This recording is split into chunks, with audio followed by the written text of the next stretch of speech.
Season 24 of Doctor Who was not one of its best. Every story had its flaws, and the new Doctor and script editor was still figuring out how they wanted the show to develop. But the story of its making is surprisingly interesting, and it's told on the special features of this Blu-ray collection.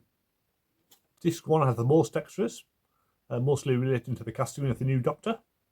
We get to see the audition tapes for all three candidates. Sylvester McCoy is clearly the best one, bringing the same sense of otherworldly strangeness with a hint of darkness, which is more in line with how he ended up playing the character in seasons 25 and 26, instead of this one. Dermot Crowley's audition is not bad, but a little too arch and theatrical, while David Fields' attempt just seems odd and a little off-putting. Janet Fielding, acting opposite them, shows a lot more range than she ever did as Tegan. She would have made a great Doctor herself. But of course the idea of a companion becoming a Doctor is just ridiculous. There's a whole lot of clips from various BBC shows of the time promoting the new Doctor.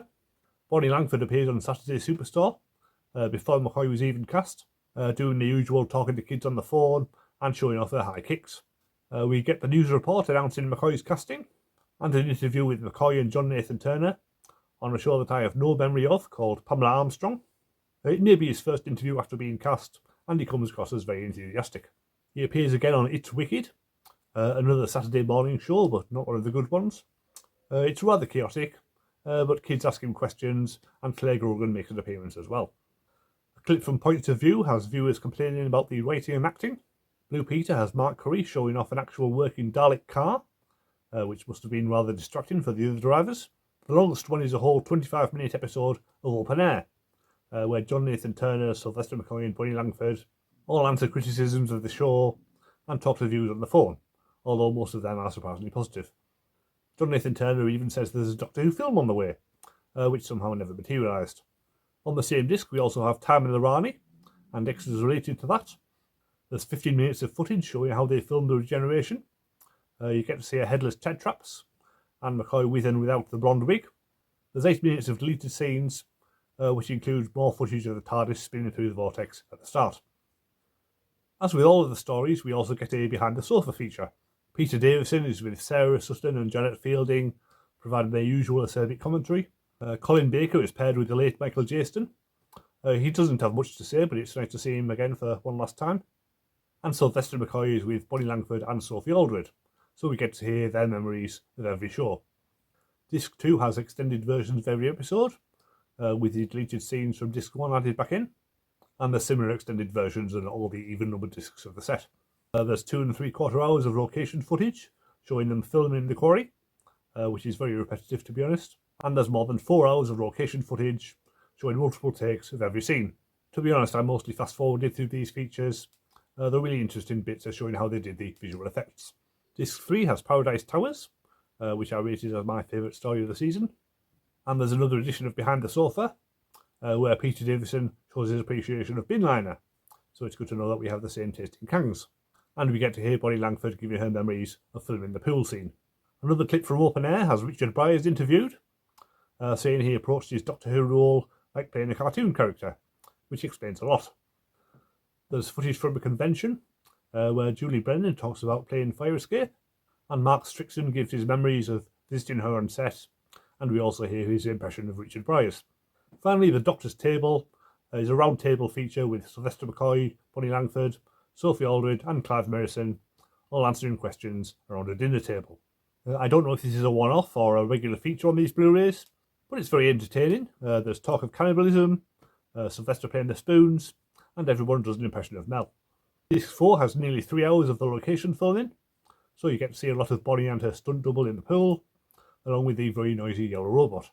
There's also 4.5 hours of studio footage, where the star is the script supervisor, who keeps popping up between takes and reminding the actors what their lines are. Disc 5 has Delta and the Bannerman. The Behind the Sofa feature has Sylvester and Bonnie reminiscing about their time on Borry Island and working with Ken Dodd. There's a new 45-minute making-of documentary, the only one that's new for this set, and it's got contributions from the director, script editor, the actors who play Billy, Ray and Delta. They talk about the balance between comedy and darkness, how Ray was a potential companion, the guest stars, stories from filming, and we get to see what the locations look like now. so it's all very comprehensive. A clip from Did You See has various fans complaining about the new series, including Ian Levine, and it has clips from each Doctor with captions showing their average audiences. Can't help wondering what an updated version of that would be like. A clip from Going Live has McCoy talking to Sarah Green and larking about with Trevor and Simon, and there's clips from some of his earlier work on kids shows like Eureka and Jigsaw that I just about vaguely remember. And we get 2 interviews with Bonnie Langford from the time of the 50th anniversary, where she gives her opinions on all of the Doctors, and not just the ones she worked with, and says how much she'd like to see a female Doctor. I guess she did come back in Georgie's final episode, but she never worked with her.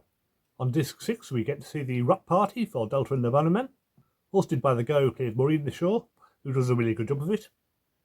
Various cast and crew members come on and do little turns. Some of the songs are edited out, but that's probably a good thing. There's lots of in-jokes and men in drag. Hugh Lloyd does a little turn with Jonathan Turner, and Sylvester McCoy does a bit as well. So I guess it was a lot of fun if you happen to be there at the time.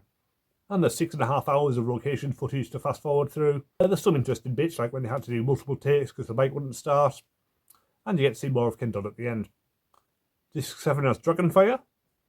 So on the Behind the Sofa, we have all 3 cast members giving their memories of filming it and summing up how they felt about the whole season.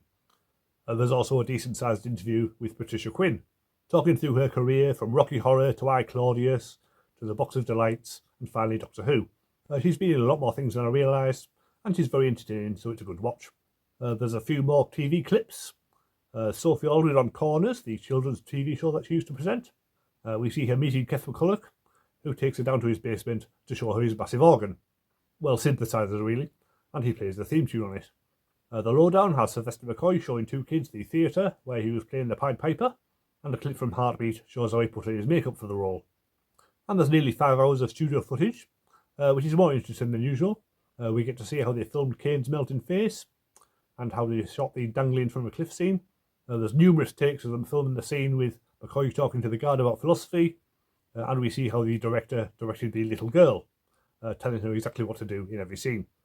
Disc 8 is a new 70-minute documentary, Here's to the Future, with contributions from John Nathan Turner's secretary, Bonnie Langford, Sylvester McCoy and Andrew Cartmel. They talk about how McCoy was cast.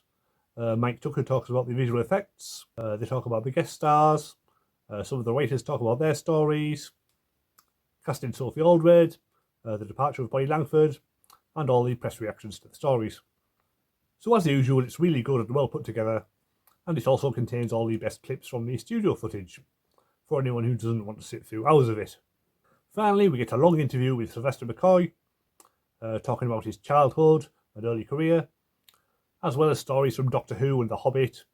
None of it's in chronological order, but it's all very entertaining. So there's a lot of really interesting stuff in there, and it's definitely worth watching for any fans of the era. If you want to buy a copy yourself and help support this channel, then please consider using the affiliate link below. And keep watching this channel, because next week I'll be starting on season 25 with Remembrance of the Daleks. I think that's when the show started to get really good, shortly before it was cancelled. So join me next week for my review of that, and I'll see you next time.